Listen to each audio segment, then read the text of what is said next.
सभी साथियों को राम राम। स्वागत है आप सभी का GK GS by Harish Bhardwaj official YouTube channel के अंदर। जैसे कि आप जानते हैं एचएसएससी 2026 के एग्जाम्स के लिए जो है हमारी बड़ा बिल्कुल फ्री इनिशिएटिव जो है चला हुआ है। इसके अंदर जो है हरियाणा जीके हमारी चली हुई है अभी फिलहाल में, ठीक है।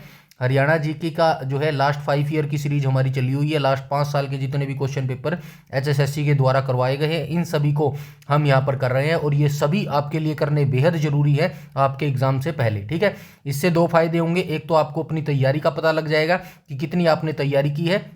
दूसरा जो है आप यहाँ से ये भी पता कर सकते हैं कि एचएसएससी किस टाइप के जो है क्वेश्चन यहाँ पर पूछता है, ठीक है। तो वीडियो को अंत तक आपको जरूर देखना है। टोटल 142 शिफ्टों तक मैं यहाँ पर आपको करवाने वाला हूँ। आज हमारा जो है 103वां पार्ट जो है यहाँ पर डिस्कस करने वाले हैं, ठीक है मेरे भाई। तो आपको कंसिस्टेंसी बनाए रखनी है आपके रिटर्न एग्जामिनेशन, तभी जो है आपका सिलेक्शन जो है सक्सेसफुली हो सकता है मेरे भाई, ठीक है। 103 दिनों से अगर मैं कंसिस्टेंसी बना सकता हूँ ना तो डेफिनेटली आपको तो मेरे से ज़्यादा जरूरी है सिलेक्शन लेने के लिए मेरे भाई, ठीक है। तो बचे हुए मैं मान सकता हूँ 3 महीने तक जो है 2 से 3 महीने आपका एग्जाम नहीं होने वाला। तो अगले 60 से 80 दिन तक जो है आप कंसिस्टेंसी जरूर बनाए रखिए, ठीक है।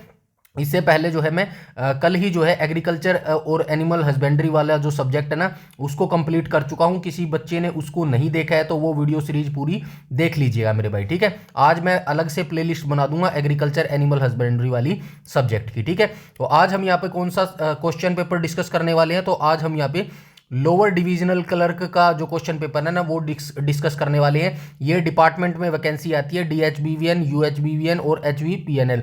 जो वेरियस डिपार्टमेंट में वैकेंसी आती है ना, एचएसएससी के सभी डिपार्टमेंट में क्लर्क की वैकेंसी आती है। उसकी मैंने कल वीडियो डाली थी, काफ़ी आप लोगों का बहुत प्यार मिला, उसके लिए आप सभी को बेहद दिल से जो है धन्यवाद मेरे भाई, ठीक है। तो उसका भी पेपर आएगा जब मैं सोल्व करवाऊंगा आपको। यहाँ पर जो है हम लोअर डिविजनल क्लर्क का पेपर देखने वाले, ठीक है। तो चलिए बिना किसी टाइम वेस्ट के स्टार्ट कर लेते हैं। वीडियो को अंत तक जरूर देखिएगा और कमेंट सेक्शन में अपना स्कोर जो है वो जरूर कमेंट कीजिएगा। क्वेश्चन नंबर फर्स्ट पे चलते हैं, ठीक है। तो क्वेश्चन नंबर फर्स्ट में क्या बोला गया है, निम्नलिखित में से कौन सा एक हरियाणा का सही अर्थ होता है। तो हरियाणा का सही अर्थ क्या होता है भाई, ईश्वर का निवास, फसल का देवता, धन का देवता या फिर अनाज का निवास। तो राइट ऑप्शन क्या हो जाएगा, राइट ऑप्शन नंबर ए यहाँ पर जो है बिल्कुल करेक्ट हो जाएगा। क्योंकि इसमें हरियाणा शब्द की तो उत्पत्ति के बारे में कई बातें जो है बताई गई हैं, जिनमें सबसे प्रमुख क्या होता है, हरि प्लस क्या होता है, अयन होता है, ठीक है। हरि प्लस अयन होता है, ठीक है। हरि प्लस अयन का क्या मतलब होता है, हरि का क्या मतलब होता है हरि का मतलब होता है भगवान विष्णु के बारे में यहाँ पे जो है बात की गई है, ठीक है। ठीक है, भगवान विष्णु के बारे में बात की गई है। और अयन का मतलब क्या होता है, अयन का मतलब जो है निवास होता है, ठीक है। निवास या फिर घर इसको आप बोल सकते हैं। तो यहाँ पे क्या आंसर बन जाएगा, ईश्वर का निवास जो है राइट ऑप्शन आपका बन जाएगा मेरे भाई, ठीक है। आई होप यहाँ तक सारी चीजें क्लियर हो गई होंगी। नेक्स्ट क्वेश्चन पर चलते हैं, क्वेश्चन नंबर सेकंड पर। क्वेश्चन नंबर सेकंड में क्या बोला गया, हरियाणा के निम्नलिखित गांवों में से किस गांव में दुनिया का सबसे प्राचीन सिंधु घाटी सभ्यता के स्थल मौजूद है। राइट ऑप्शन क्या हो जाएगा, ऑप्शन नंबर ए हो जाएगा, राखीगढ़ी जो है इसका राइट ऑप्शन हो जाएगा। और राखीगढ़ी कहां पर अवस्थित है, ये हिसार में अवस्थित है मेरे भाई, ठीक है। दो चीजें आपको याद रखनी है, एक तो सबसे प्राचीन याद रखना है, ठीक है। क्या याद रखना है, एक तो सबसे प्राचीन याद रखना है भाई, सबसे प्राचीन। दो चीजें आपसे पूछी जा सकती है, एक तो सबसे प्राचीन सभ्यता कौन सी है, ठीक है। एक तो सबसे प्राचीन सभ्यता पूछी जा सकती है और दूसरी कौन सी पूछी जा सकती है, दूसरी पूछी जा सकती है सबसे बड़ा हड़प्पा स्थल, ठीक है। सबसे बड़ा, ये दोनों भारत के कॉन्टेक्स्ट में है भाई, सबसे बड़ा हड़प्पा, ठीक है।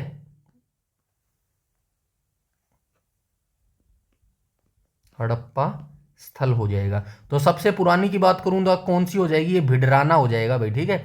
भिडराना, और ये भिडराना कहां पर अवस्थित है, भिडराना फतेहाबाद में अवस्थित है मेरे भाई, ठीक है।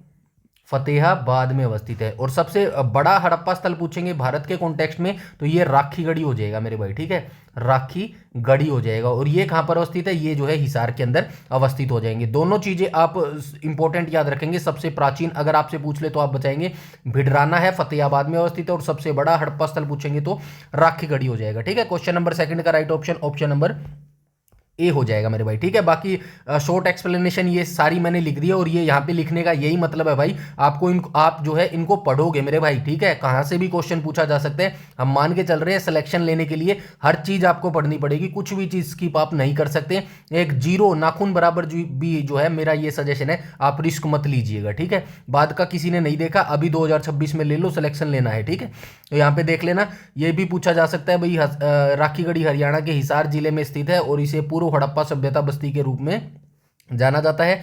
घग्गर नदी के तट पर स्थित है भाई, ये भी आप याद रखना, ये जो राखीगढ़ी हड़प्पा स्थल है ना, ये घग्गर नदी के तट पर स्थित है, और इसकी खोज जो है 1969 में सूरजभान के द्वारा जो है की गई थी, ठीक है। बिडराना और राखीगढ़ी के बारे में यहाँ पे लिख दिया है, इसको आराम से पढ़ लीजिएगा बैठ के। नेक्स्ट क्वेश्चन पर चलते हैं, क्वेश्चन नंबर 3 पे। क्वेश्चन नंबर 3 काफी इजी है। भारत सरकार ने पंजाब को विभाजित करके नया राज्य हरियाणा बनाने के लिए शाह आयोग की स्थापना की थी। तो ये 1 नवंबर 1966 को, ठीक है, 1 नवंबर 1966 को जो है हरियाणा को 17वें राज्य के रूप में जो है दर्जा मिला था। और इसकी दो चीजें आप याद रखेंगे, एक तो हुकुम सिंह समिति, हुकुम सिंह समिति, ये बार बार चीजें मैं आपको इसलिए बताता हूं ताकि आपके दिमाग में ये चीजें छप जाए, ताकि कोई डाउट की गुंजाइश ना रहे आपके एग्जाम सेंटर में, ठीक है। हुकुम सिंह समिति, और क्या रखेंगे, जेसी शाह आयोग, ठीक है, जेसी शाह आयोग।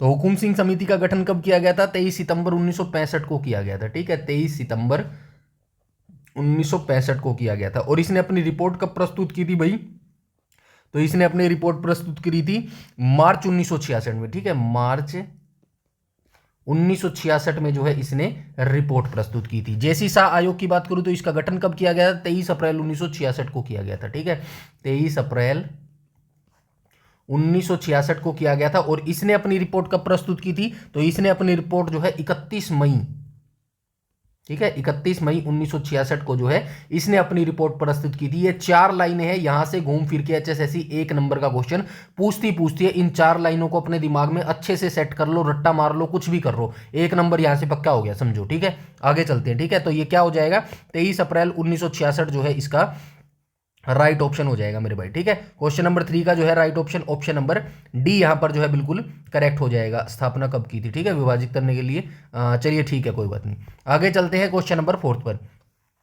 क्वेश्चन नंबर 4 में क्या बोला गया, हरियाणा के किस जिले में व्हीकल ट्रैकिंग सिस्टम पर आधारित किलोमीटर योजना शुरू की गई थी। तो व्हीकल ट्रैकिंग यानी कि भाई अब जो है व्हीकलों की ट्रैकिंग होने लग गई है, मतलब जो हमारी रोडवेज की बस है ना, जो भी होता है उनमें जो है एक ट्रैकिंग डिवाइस लगा देते हैं, जिसमें जो है टाइम का भी पता लग जाता है, भाई कितने किलोमीटर इसने तय किया है, कितना टाइम इसने लिया है, एवरीथिंग डिटेल जो है पता लग जाती है। तो ये गुरुग्राम जिले से जो है इसकी शुरुआत की गई थी मेरे भाई, ठीक है।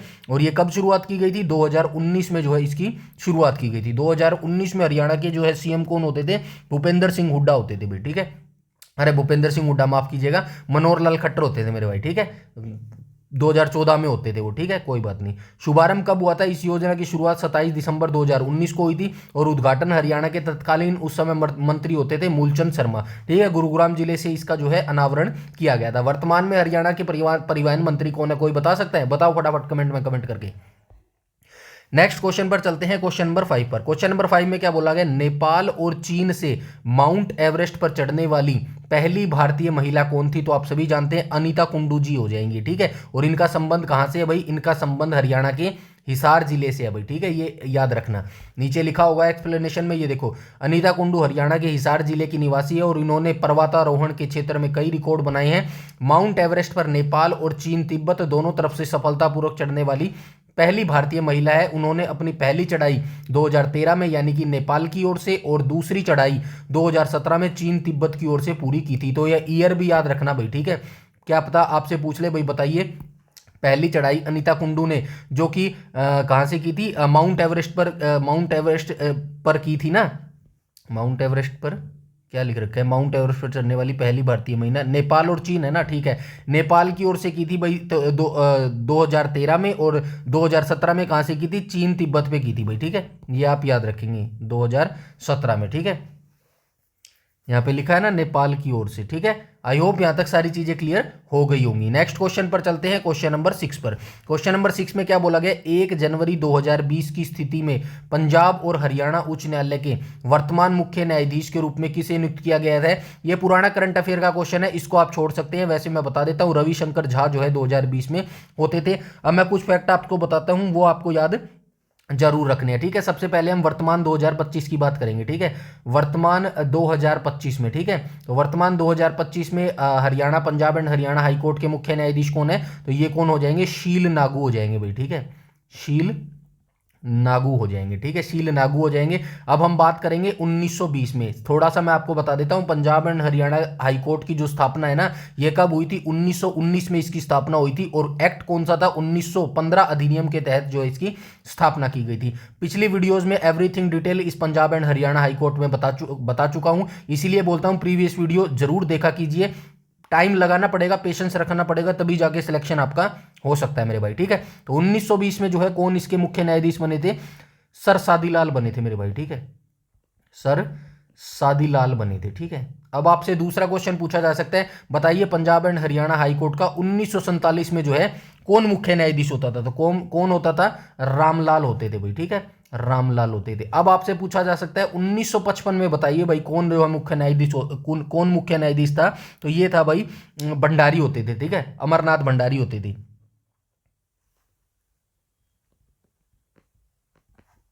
अमरनाथ भंडारी होते थे मेरे भाई, ठीक है। उससे बाद लास्ट क्वेश्चन आपसे पूछा जाएगा, बताइए भाई 1966 में जो है जब हरियाणा बना था, उस समय जो है यहाँ के हाईकोर्ट के मुख्य न्यायाधीश कौन थे, तो ये मेहर सिंह होते थे भाई, ठीक है, ये मेहर सिंह होते थे। और इन सारों को आप याद रखना, डेफिनेटली आप देख लेना एचएसएससी के इतिहास, इन चारों पांचों लाइनों में से क्वेश्चन 1 नंबर का आपका पूछ लेता है मेरे भाई, ठीक है। यहां तक सारी चीजें क्लियर है। नेक्स्ट क्वेश्चन पर चलते हैं, क्वेश्चन नंबर 7 पर। क्वेश्चन नंबर 7 में क्या बोला गया है, हरियाणा के किस राजनीतिक नेता को 2019 का यूथ आइकन के खिताब से जो है नवाजा गया था। तो ये दुष्यंत चौटाला को जो है भाई नवाजा गया था। ऑप्शन नंबर बी यहां पर करेक्ट हो जाएगा। इनकी पार्टी का नाम क्या है, दुष्यंत चौटाला की पार्टी का नाम जेजेपी है भाई, ठीक है, जनता जननायक पार्टी इनका नाम है। और 2019 में इनको जो है 10 सीटें मिली थी भाई, ठीक है। 10 सीटों के दम पर जो है इनको उप मुख्यमंत्री जो है बनाया गया था। उप मुख्यमंत्री लिखते हैं, इंग्लिश में नहीं लिखते, डिप्टी सीएम, ठीक है। उप मुख्यमंत्री जो है इनको बनाया गया था, जिसका फल इनको जो है जनता ने फिर बाद में 2024 में दिया। 2024 में इनकी कितने सीटें आई, तो 2024 में जो है मेरे भाई इनकी सीटें 0 आई। अगर ये उप मुख्यमंत्री का पद नहीं लेते 2019 में, तो डेफिनेटली 2024 में इनकी सिचुएशन कुछ और ही होती मेरे भाई, ठीक है। बाकी बताने की जरूरत नहीं है, आगे चलते हैं मेरे भाई, ठीक है। 2019, चलिए ठीक है। नेक्स्ट क्वेश्चन पर चलते हैं, क्वेश्चन नंबर 8 के ऊपर। क्वेश्चन नंबर 8 में क्या बोला गया, हरियाणा की 14वीं विधानसभा के उपाध्यक्ष के रूप में किसे चुना गया था। 14वीं विधानसभा को छोड़ दो, ये क्वेश्चन को छोड़ दो, अभी मैं आपको 15वीं विधानसभा के बारे में बता रहा हूं। अभी वर्तमान में कौन सी विधानसभा चल रही है हरियाणा की वर्तमान में 15वीं विधानसभा जो है चल रही है। इसके अध्यक्ष की बात करूं तो इसका अध्यक्ष कौन हो जाएगा भाई, 15वीं विधानसभा का जो अध्यक्ष है हरविंदर कल्याण जी हो जाएंगे, ठीक है। हरविंदर कल्याण जी जो है इसके अध्यक्ष हो जाएंगे मेरे भाई। और उपाध्यक्ष की बात करूं तो उपाध्यक्ष इसके कौन हो जाएंगे, मिड्डा जी हो जाएंगे, ठीक है। कृष्ण लाल मिड्डा जी हो जाएंगे, कृष्ण लाल मिड्डा जी हो जाएंगे भाई, ठीक है। मिड्डा कैसे लिखेंगे, मिड्डा, ठीक है। ये दोनों को आप याद जरूर रखेंगे मेरे भाई, ठीक है। और इसका अगर आंसर 14वीं विधानसभा का भी जानना चाहते हैं तो भाई नीचे पीडीएफ में आंसर की दी गई है, वहां से आप मैच कर लेना मेरे भाई, ठीक है। नेक्स्ट क्वेश्चन पर चलते हैं, क्वेश्चन नंबर 9 पर। 9 में बोला गया, निम्नलिखित में से किसे हरियाणा के पहले राज्य कवि के पद से जो है सुशोभित होने का गौरव प्राप्त है। तो ये उदय भानु हंस जी हो जाएंगे, ठीक है। उदय भानु हंस का जन्म कब और कहां हुआ, तो ये हिसार में जो है इनका जन्म हुआ था मेरे भाई, ठीक है। उदय भानु हंस का जो संबंध है वो हिसार से है भाई, ठीक है, ये आप याद रखेंगे। नेक्स्ट क्वेश्चन पर चलते हैं, क्वेश्चन नंबर 10 पर।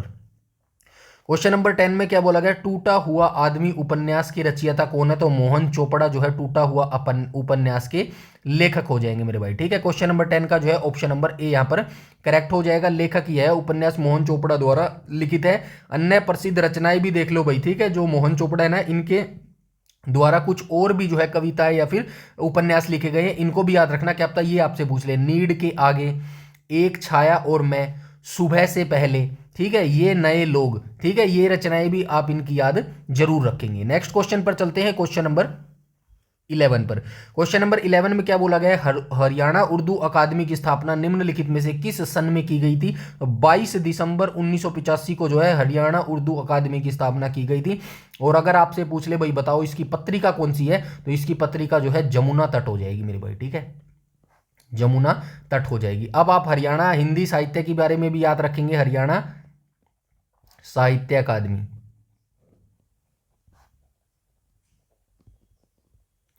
इसकी स्थापना आपसे पूछे तो कब हुई? 9 जुलाई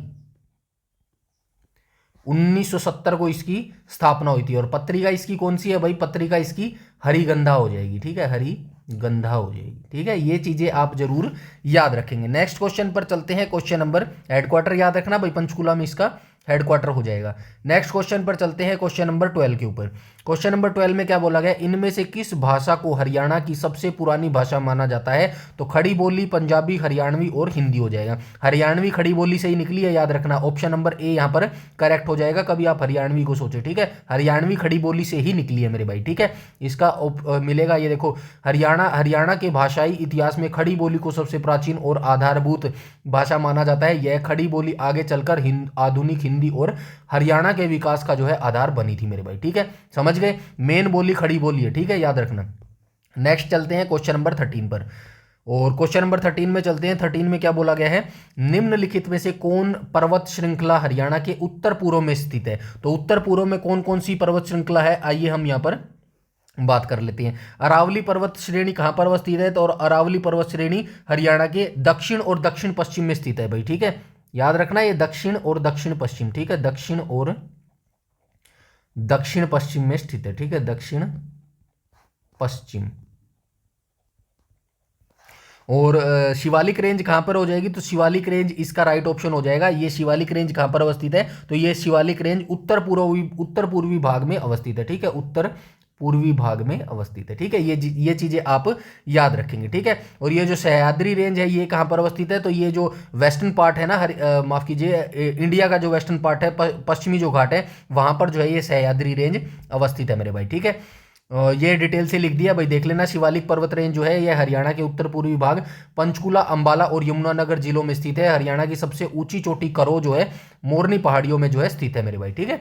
अरावली श्रेणी भी याद रखना कौन कौन से जिलों में फैली हुई है, दक्षिण पश्चिम के गुरुग्राम, रेवाड़ी, महेंद्रगढ़ और नूह जिलों में जो है यह स्थित है और दुनिया की सबसे पुरानी श्रृंखलाओं में से एक है। हालांकि अब तो अरावली पर्वत पर भी जो है खतरा मंडरा रहा है भाई, आपने देखा होगा राजस्थान में उसको जो है तहस नहस करके जो है बहुत सारा सरकार ये गलत ही काम कर रही है यार। प्रकृति के साथ इतना नहीं करना चाहिए, क्योंकि हमारा ये बुनियादी ढांचा है, जो ये पेड़ हो गए, पहाड़ हो गए, हवा हो गई, पानी होगी, ये सारी बेसिक चीजें हैं। और इनके बाद जो है जो इंसान है ना उनका जन्म हुआ है, तो इंसान जो है बड़ी खतरनाक चीजें करता जा रहा है, जिससे उसका अंत जो है वो बिल्कुल नजदीक लेके आता जा रहा है। खैर ऐसा होना तो नहीं चाहिए, शिवालिक पर्वत श्रेणी को ये तोड़ दे, क्योंकि अगर ऐसा हो गया तो बहुत सारा जो है काफी विनाशकारी जो प्रलय जो है ये आ सकती है, क्योंकि ठंडी हवाएं होगी या फिर जो भी चीजें होगी ना डायरेक्ट फिर जो है सीधा आएंगी, आगे पीछे होंगी, ठीक है। बाकी इसके बारे में डिटेल से कभी ज्योग्राफी का पार्ट हमारा इंडिया जीके का शुरू होगा ना, उसके अंदर जो है हम डिस्कस करेंगे मेरे भाई, ठीक है। नेक्स्ट क्वेश्चन पर चलते हैं, क्वेश्चन नंबर 14 पर। क्वेश्चन नंबर 14 में क्या बोला गया, निम्नलिखित में से कौन सी नदी उत्तरी हरियाणा में बहती है? तो उत्तरी हरियाणा में आप सभी जानते हैं, हरियाणा में जो है दो तंत्र हैं भाई, नदी के दो तंत्र हैं, उत्तरी अपवाह तंत्र, उत्तरी अपवाह तंत्र, और दूसरा कौन सा हो जाएगा? दूसरा हो जाएगा दक्षिणी,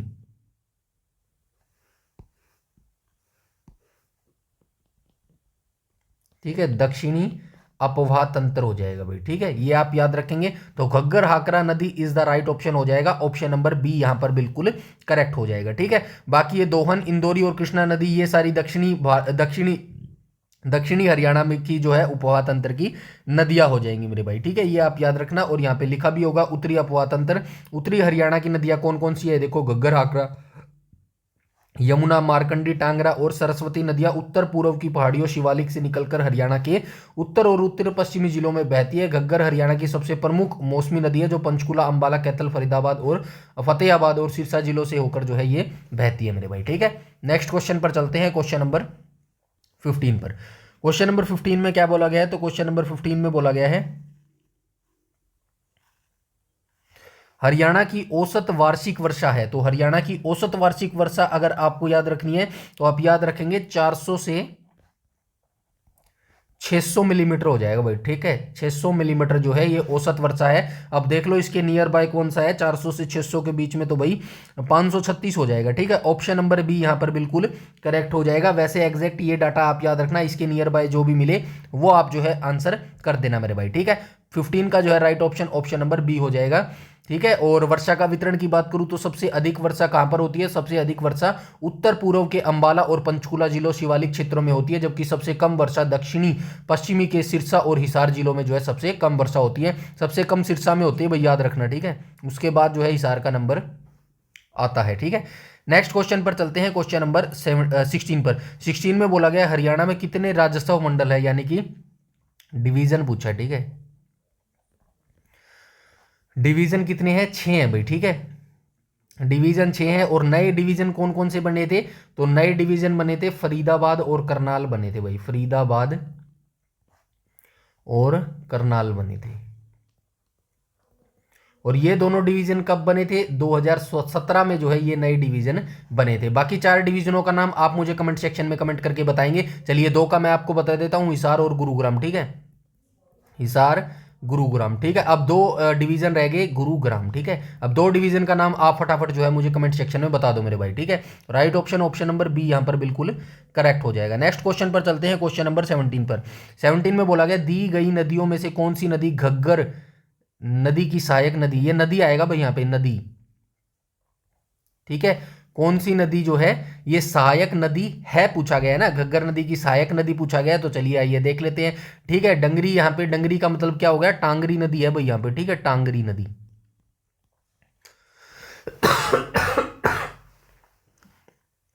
सॉरी, तो ऑप्शन नंबर बी यहां पर बिल्कुल करेक्ट हो जाएगा मेरे भाई, ठीक है।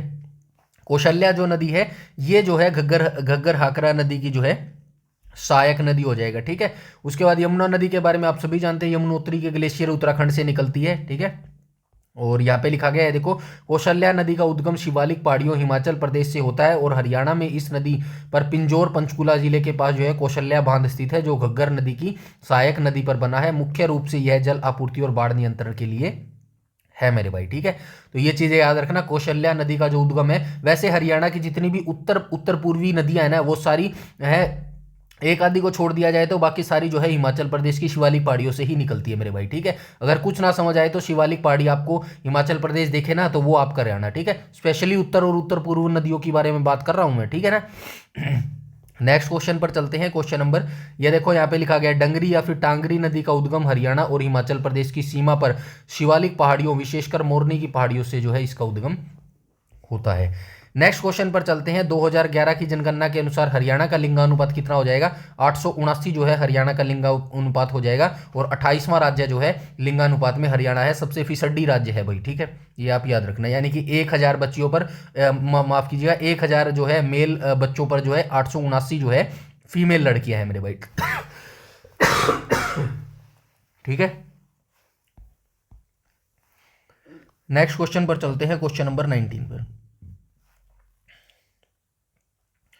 क्वेश्चन नंबर 19 में क्या बोला गया है? तो क्वेश्चन नंबर 19 में बोला गया है जनवरी 2020 की स्थिति में हरियाणा मानवाधिकार आयोग के अध्यक्ष कौन है, ठीक है। हम 2025 की बात करेंगे भाई, ठीक है। वर्तमान की बात करेंगे हम 2019 की, तो यहां पे लिख देता हूं 2025, ठीक है। तो 2025 में कौन है? न्यायमूर्ति ललित बत्रा है भाई, ठीक है। ललित बत्रा जी हो जाएंगे, ठीक है, अध्यक्ष, ठीक है। ये आप याद रखना। और मानवाधिकार मानवाधिकार की स्थापना कब हुई थी भाई हरियाणा में? तो ये स्थापना 2012 में हुई थी मेरे भाई, ठीक है। ये भी आप याद रखना। बाकी 2020 का आपको याद नहीं रखना, ये आप याद रखना है 2025 वाला, ठीक है। यहाँ पे देख लेना, मुख्यालय इसका चंडीगढ़ में अवस्थित है, 2012 में इसकी स्थापना की। ये पहले वाला जरूर याद रखना भाई, हरियाणा मानवाधिकार आयोग के पहले अध्यक्ष कौन थे? विजेंद्र जैन थे भाई, ठीक है। ये आप जरूर याद रखना। नेक्स्ट क्वेश्चन पर चलते हैं, क्वेश्चन नंबर 20 पर। 20 में क्या बोला गया है? निम्नलिखित में से किस वर्ष में हरियाणा सहकारी समिति अधिनियम पारित किया गया था? तो सहकारी समिति अधिनियम जो है 1984 में पारित किया गया था मेरे भाई, ठीक है। ऑप्शन नंबर ए करेक्ट हो जाएगा क्वेश्चन नंबर 20 का। नेक्स्ट क्वेश्चन पर चलते हैं, क्वेश्चन नंबर 21 पर। 21 में क्या बोला गया? इनमें से कौन सा हरियाणा का एक नृत्य रूप है जिसकी उत्पत्ति महाभारत के समय में हुई थी, ठीक है। तो ये कौन सा हो जाएगा? ये हो जाएगा धमाल नृत्य हो जाएगा भी, ठीक है। धमाल जो नृत्य है ना हरियाणा का, ये महाभारत के समय से जो है चला आ रहा है और इसकी उत्पत्ति का काल है जो महाभारत काल है, मैंने बता दिया है। और ये जो है केवल पुरुषों के द्वारा जो है लोक नृत्य किया जाता है। बसंत ऋतु में जो है, बसंत ऋतु के आगमन पर या फिर फसल की कटाई पर जो है इस नृत्य को किया जाता है भाई, ठीक है। ये आप याद रखना। और ये छठी नृत्य क्या है? तो बच्चे के छठे दिन जो है इस नृत्य को किया जाता है, छठी नृत्य को, ठीक है। बच्चे के छठे दिन किया जाता है भाई, याद रखना ये चीज़, ठीक है। इसके बाद चलते हैं क्वेश्चन नंबर 22 पर। क्वेश्चन नंबर 22 में बोला गया हरियाणा में किस प्रकार की कला बहुत प्रसिद्ध है? तो हरियाणा में फुलकारी कला जो है ये काफ़ी प्रसिद्ध हो जाएगी, ठीक है। फुलकारी के बारे में यहाँ पे देख लो, यह है हरियाणा और पंजाब की एक पारंपरिक कढ़ाई है। इसका शाब्दिक अर्थ होता है फूलों का काम होता है, ठीक है। इसमें चटक रंगों के धागों से कपड़ों, विशेषकर दुपट्टों और शाल पर फूलों और ज्यामितीय आकृतियों की कढ़ाई जो है की जाती है। लहरिया और गोटा मुख्य रूप से राजस्थान की कलाएं हैं, तो ये आप याद रखना, लहरिया और गोटा जो है ये राजस्थान की कलाएं हैं भाई, ठीक है। राजस्थान की कलाएं हो जाएंगी, ठीक है। आई होप यहाँ तक सारी चीजें क्लियर हो गई होंगी। नेक्स्ट क्वेश्चन पर चलते हैं, क्वेश्चन नंबर 23 पर। क्वेश्चन नंबर 23 में बोला गया है सूरजकुंड अंतर्राष्ट्रीय शिल्प मेला पहली बार कब आयोजित किया गया था, ठीक है। तो आई होप आपको पता होगा सूरजकुंड मेले के बाद। तो ये जो सूरजकुंड मेला है थोड़ा सा आपको बता देता हूं। सूरजकुंड है ना, ठीक है, सूरजकुंड, एक सेकंड भाई।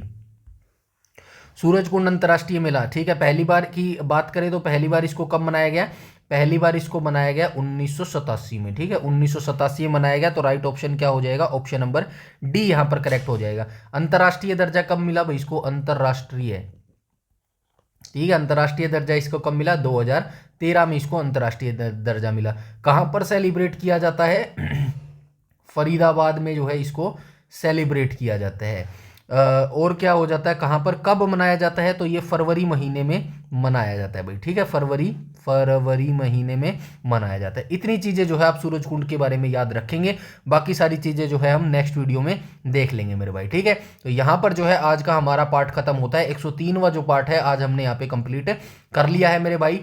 अपनी मेहनत पर विश्वास रखना और लगातार तैयारी करना, डेफिनेटली आपको 2026 में सिलेक्शन मिल जाएगा मेरे भाई, ठीक है। और फालतू की इस तरफ उस तरफ देखना बंद कर दो कि मेरे इतने मार्क्स है, सिलेक्शन होगा या नहीं होगा। बस इन चीज़ों को साइड करके आप अपनी तैयारी में जी जान से जुट जाओ मेरे भाई, ठीक है। सारी वीडियोस दे चुका हूँ आपको, नोटिफिकेशन कट ऑफ के बारे में सारी ऑफिशियल प्रूफ दे चुका हूं। अगर इसके बाद भी अगर आप ये सोचेंगे ना कि यार मेरे इतने मार्क्स से होंगे या नहीं होंगे, फिर सच में आप अपना टाइम वेस्ट कर रहे हैं और आप अपने आप को जो है सिलेक्शन से बहुत दूर लेके जा रहे हैं मेरे भाई, ठीक है। तो अगर आप तैयारी अच्छे से करना चाहते हैं, 2026 में सिलेक्शन चाहते हैं, तो डेफिनेटली आप हमारे साथ हमारा फ्री इनिशिएटिव जो है ज्वाइन कर सकते हैं मेरे भाई। और वीडियो अच्छी लगी तो बस मेरे मोटिवेशन के लिए वीडियो को ज़्यादा से ज़्यादा लाइक और शेयर कर दिया करो भाई, बस इतना ही मैं आपसे चाहता हूँ। और बाकी वीडियो अच्छी लगी हो तो भाई चैनल को सब्सक्राइब भी कर देना भाई, ठीक है। चैनल को सब्सक्राइब कर लेना और बेल आइकन बटन को टैप कर लेना ताकि समय पर आपको सारी नोटिफिकेशन मिलती रहे। और यूट्यूब पर अगर आप हमें फॉलो करते हैं तो हमारा टेलीग्राम चैनल जरूर से जरूर ज्वाइन कर लेना, क्योंकि सारी पीडीएफ नोट जो है वो टेलीग्राम पर ही प्रोवाइड करवाए जाते हैं। और एक और चीज़ आपको बता देता हूँ, अगर आप मुझसे बात करना चाहते हैं तो टेलीग्राम की हर पोस्ट के नीचे जो है आपको एक लीव ए कमेंट नाम से जो है ऑप्शन मिलेगा मेरे भाई, ठीक है। लीव ए कमेंट में जो है आप अपनी बात कर सकते हैं, यानी कि आप कमेंट कर देना, मैं वहां पर जो है आपका रिप्लाई कर दूंगा। कोई भी आपका डाउट है, क्वेरी है, सजेशन है, जो है आप यहां पर बता सकते हैं, तो डेफिनेटली मैं आपका रिप्लाई कर दूंगा मेरे भाई, ठीक है। तो इस ग्रुप को जरूर से जरूर ज्वाइन कर लेना और अपनी तैयारी अच्छे से करते रहिए, लगातार मेहनत करते रहिएगा, ठीक है। इस वीडियो में इतना ही, तब तक के लिए धन्यवाद।